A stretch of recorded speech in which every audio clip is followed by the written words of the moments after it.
Hey, Brian with Blackseed. Thanks for joining. Had a couple questions. Been talking to some guys on Instagram. They had some questions about the seats in the truck and also some carpet tricks.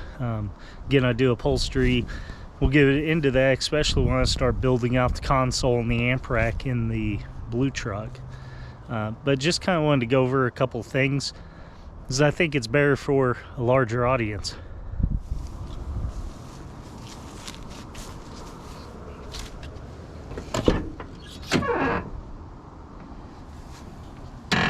So new carpet, drop that in, drop these seats in as is. We'll have to recover these at some point. The thing is, with these, where it's tricky is that typically when you're doing seats, you see this line here, you see the line down here. Well, in older seats, well, even newer seats, right? So older seats would have like a metal rod in there, and you would use hog rings as you pull them through and bring tension where the lines are. That helps kind of set the seat cover itself to the frame. Newer seats, like if you were to take apart the seat in my 99 3500, kind of the same techniques, but what you would see right in here would be a piece of Velcro on the other side, and it would Velcro into the foam, make it tighter. These covers are glued on, so they're glued from the factory. That makes it kind of a extra level of complication, if you would, because when you peel the seat off, the seat cover off the foam will tend to rip off of the seat. So can you salvage it? Can you not? Or do you buy something like a Snowden custom seats foam kit and throw on these, which is definitely a viable option. We may try to salvage these, but honestly, I think I may just buy the foam kit and go with that. So the other thing is, where do you get these seats without headrest, right? These were super popular 90s, such like that. There's a couple different ways you can do it. First way would be like an Astro van, right? They had these seats, these captain chairs in the middle, but I believe only one side folds on that. Both of my seats actually fold. This one folds, hits steering wheel from position it's at, but it shows you that's how far they lean forward. So I wanted both seats to fold. Not that there's anything wrong with like the Astro where one solid, one folds, or whatever, right? If you're doing two stationary ones, but we're going to be putting amps behind the seats, and I want the ability to fold them to service them or whatever, right? So I needed two seats that fold. These bucket seats have no headrest, and these seats through the 90s came in a couple different vehicles with no headrest. If you were to get this truck with a 6040 where it had a bucket, it would have a headrest. You could go that direction if you bought two 6040 seats and then just had a headrest on each side, right? Basically taking the driver's seat. This particular seats are out of a extended cab. Because it had the rear seat and didn't have the glass behind your head, they would have no headrest.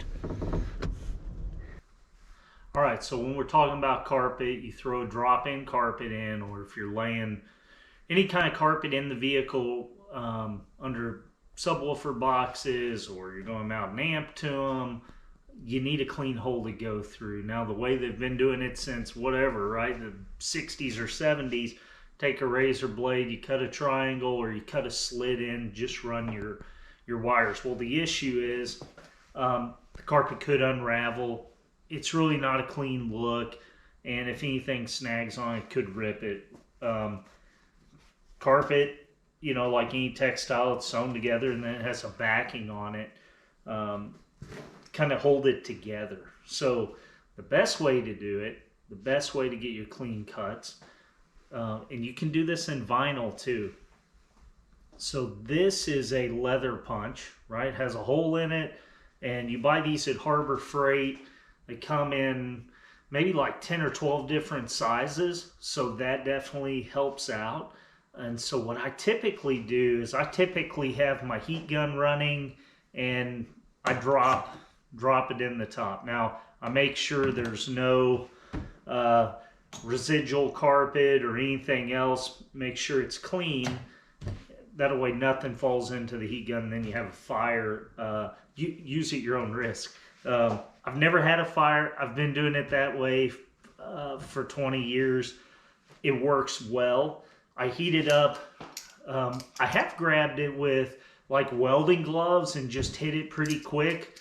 But typically what I do is keep a pair of vice grips and then I just grab the end of it. But I want to show you how nice this melts.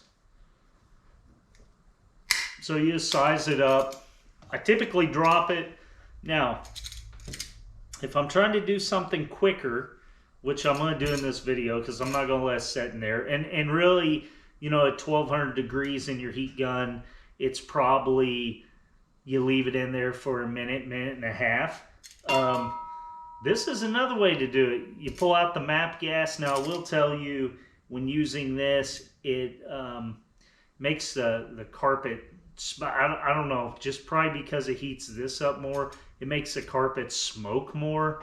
And you don't want to be breathing those fumes. Typically, I use the heat gun, 1200 degrees, drop it in, I'll leave it for a couple minutes, I'll burn it. If that didn't go all the way through, at least that initial burn gives you a good melt, and you can heat it up again, hit it one more time. For today, I'm just going to use the torch and set the heat gun. So I'm just going to use the torch. I want to show this kind of close up, right? It's a leather punch.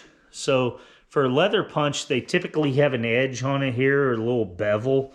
It's not super sharp, and there's a hole on the back side. So what you do is you put it on your leather piece, vinyl, whatever, hit it, and it creates a hole. Oh, let me sidetrack here. Let me show you something else.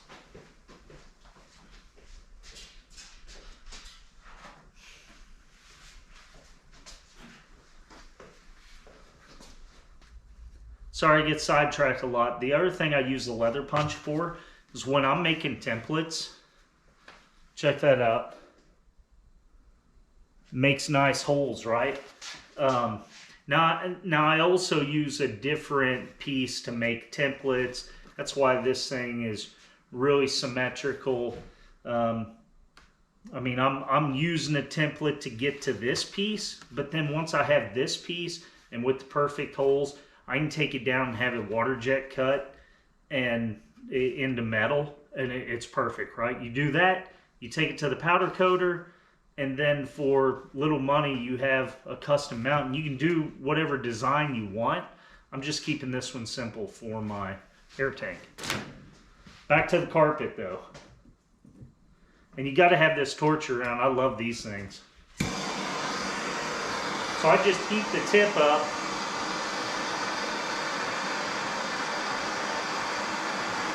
Just the tip. I like burning stuff. So that baby's hot. Don't touch it. So in the carpet,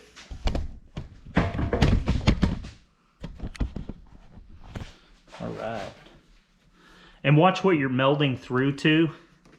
But if you're in the car, this will melt through jute, this will melt through carpet. Vinyl, anything. Look at that. Now this is hot. I'm going to put it on my concrete floor. Perfect hole. And that's how you want to do it every time. And the other thing is, again, textile with a back on it, you just melt it through. So now it's the same situation. You're cauterizing it. Just like if the old braided nylon ropes, when you'd cut them, you'd melt the end with a cigarette lighter to make sure it wouldn't unwind again. That's what you just did.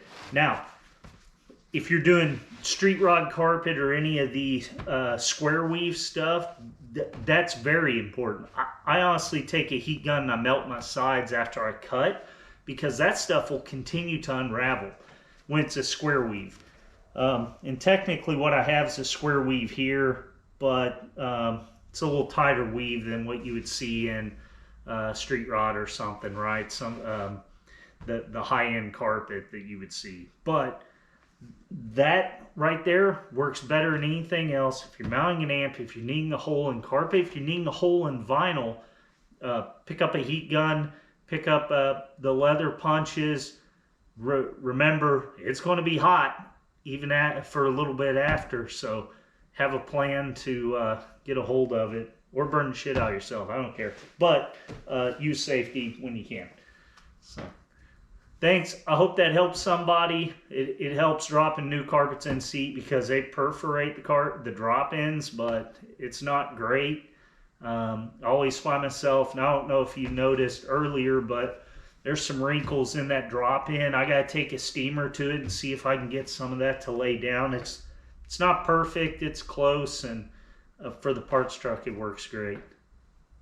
Thanks for watching, and we'll do more on the truck. I'm planning out the sub box now so we can build that sub box console combo.